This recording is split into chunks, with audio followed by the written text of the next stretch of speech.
CPI Thrissur ജില്ലാ സമ്മേളനത്തിന്റെ ഭാഗമായി നടക്കുന്ന പ്രതിനിധി ചർച്ചയിൽ സംസ്ഥാന സർക്കാരിനും മുഖ്യമന്ത്രിക്കും അതിരൂക്ഷ വിമർശനം.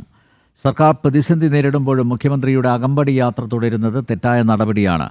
വീണയ്ക്കെതിരായ മാസപ്പടി കേസ് തെരഞ്ഞെടുപ്പുകളെ ബാധിച്ചെന്നും പ്രതിനിധികൾ വിമർശിച്ചു. കെ രാജൻ ഒഴികെയുള്ള CPI മന്ത്രിമാർ പരാജയമാണെന്നും വിമർശനം. CPIയുടെ തൃശൂർ ജില്ലാ സമ്മേളനത്തിലാണ് സംസ്ഥാന സർക്കാരിനെതിരെ അതിരൂക്ഷ വിമർശനം ഉയർത്തിയിരിക്കുന്നത്. തൃശൂരിലെ തോൽവിയുമായി ബന്ധപ്പെട്ട് തുടങ്ങിയ വിമർശനങ്ങൾ പിണറായി സർക്കാർ പരാജയമാണെന്നതിൽ എത്തി നിൽക്കുകയാണ്.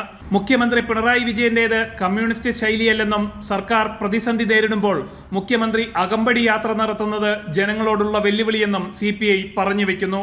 പിണറായി വിജയനേക്കാൾ വലിയ മുഖ്യമന്ത്രിമാർ ട്രെയിനിൽ യാത്ര ചെയ്തത് മറക്കരുതെന്നും CPI ജില്ലാ സമ്മേളനം മുന്നറിയിപ്പായി നൽകുന്നു.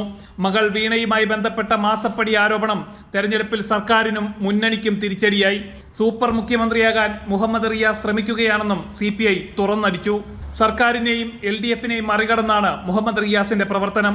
ധനമന്ത്രി CPI മന്ത്രിമാരെ അവഗണിച്ച് തന്റെ പാർട്ടി ഭരിക്കുന്ന വകുപ്പുകൾക്ക് വാരിക്കോരി പണം കൊടുക്കുന്നുവെന്നാണ് CPMനെതിരെ സമ്മേളനത്തിൽ ഉയർന്ന മറ്റ് വിമർശനം. CPI സംസ്ഥാന സെക്രട്ടറി ബിനോയ് വിശ്വം CPMന് മുന്നിൽ മുട്ടുവിറച്ചാണ് നിൽക്കുന്നത്. പാർട്ടിയുടെ മന്ത്രിമാരും CPMനെതിരെ നിലപാട് പറയാൻ തയ്യാറാവുന്നില്ല.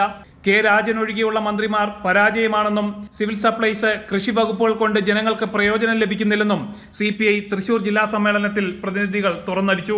മൃഗസംരക്ഷണ വകുപ്പ് ഉണ്ടോ എന്ന് പോലും ജനങ്ങൾക്ക് അറിയില്ലെന്നും പൊതുചർച്ചയിൽ വിമർശനമുയർന്നു. ജനം, തൃശൂർ.